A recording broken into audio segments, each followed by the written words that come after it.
Assalamualaikum warahmatullahi wabarakatuh. Bismillahirrahmanirrahim. Alhamdulillahirabbil alamin. Wa bihi nasta'inu ala umurid dunya waddin. Wassalatu wassalamu ala asyrafil anbiya'i wal mursalin sayyidina Muhammad wa ala alihi wa sahbihi ajmain.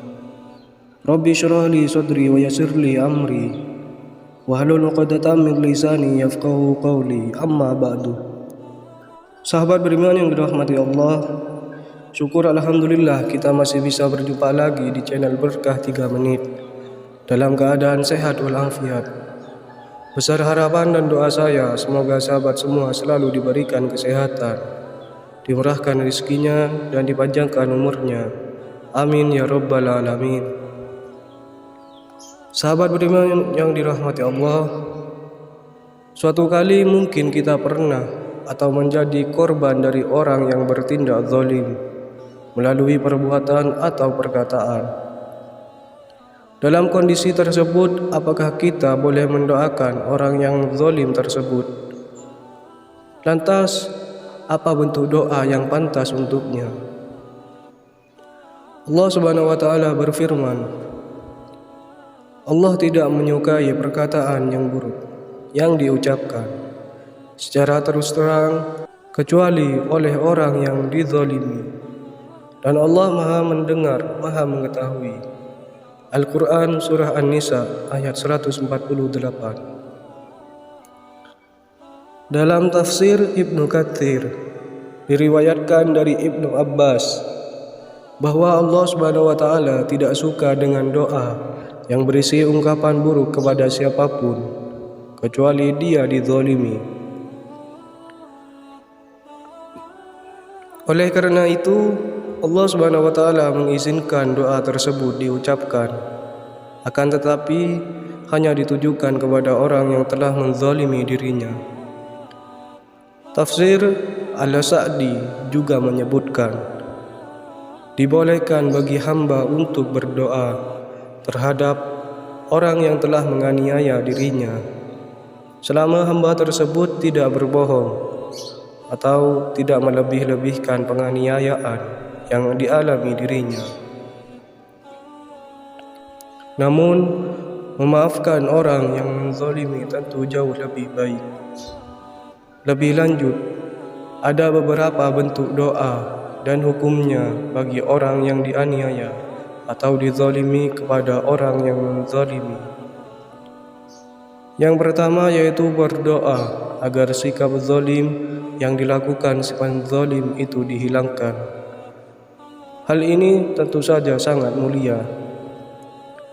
Yang kedua, berdoa untuk kematian anak-anak si penzalim, termasuk juga keluarganya dan orang-orang yang memiliki hubungan dengannya, meskipun mereka tidak ada kaitannya dengan tindakan si penzalim. Doa semacam ini tidak diperbolehkan. Yang ketiga yaitu berdoa agar orang yang berbuat zalim tersebut mengalami sakit yang luar biasa, melebihi hukuman yang setimpal baginya. Hal ini juga tidak diperbolehkan. Yang keempat, berdoa agar pelaku zalim itu dikutuk untuk terus melakukan perbuatan dosa. Hal ini juga tidak diperbolehkan karena keinginan agar orang lain terjebak dalam kemaksiatan adalah juga bentuk dari maksiat itu sendiri. Ketua Komisi Fatwa Majelis Ulama Indonesia, Profesor Dr. Hasanuddin AF menyampaikan, meski ada redaksi pembolehan untuk menyampaikan doa yang buruk kepada orang yang berbuat zalim, lebih baik jika orang yang dizalimi itu menyerahkan semua persoalan yang dihadapinya kepada Allah Subhanahu wa taala. Artinya, itu momentum bagi orang yang dizalimi untuk meningkatkan ketakwaannya kepada Allah Subhanahu wa taala dengan melaksanakan berbagai bentuk ibadah. Profesor Dr. Hasanuddin HF menjelaskan, membalas kebaikan orang lain dengan kebaikan lagi itu sudah biasa. Sedangkan orang yang berbuat baik kepada orang yang tidak pernah berbuat baik kepada dirinya, itu memiliki nilai yang lebih tinggi. Namun, ada satu lagi yang lebih tinggi nilainya, yaitu membalas kejahatan orang lain dengan kebaikan. Ini nilainya jauh lebih tinggi dari dua yang pertama tadi. Dan tentu, memaafkan orang yang telah menzalimi jauh lebih baik. Ini termasuk membalas kejahatan dengan kebaikan, jelasnya. Apalagi Profesor Dr. Hasanuddin A.F. mengatakan, Allah Subhanahu wa taala dalam Al-Qur'an mengingatkan bahwa salah satu ciri orang yang bertakwa adalah orang yang memaafkan orang lain. Karena itu, sudah semestinya orang yang beriman adalah memaafkan orang yang telah berbuat jahat kepada dirinya. Allah Subhanahu wa taala berfirman, "Dan bersegeralah kamu kepada ampunan dari Tuhanmu dan kepada surga yang luasnya seluas langit dan bumi, yang disediakan untuk orang-orang yang bertakwa, yaitu orang-orang yang menafkahkan hartanya baik di waktu lapang maupun di waktu sempit, dan orang-orang yang menahan amarahnya dan memaafkan kesalahan orang lain." Allah Subhanahu wa taala menyukai orang-orang yang berbuat kebajikan.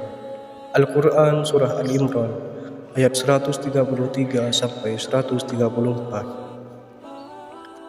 Sahabat beriman yang dirahmati Allah, demikian kajian Islam yang dapat saya sampaikan pada kesempatan kali ini. Semoga dapat bermanfaat bagi kita semua. Lebih dan kurangnya mohon dimaafkan. Yang benar datangnya atas bimbingan Allah Subhanahu wa taala yang Maha benar. Dan yang salah, khilaf ataupun keliru, itu datangnya dari saya pribadi sebagai manusia biasa yang tak pernah luput dari salah, khilaf dan dosa. Syukran katsir. Wassalamualaikum warahmatullahi wabarakatuh.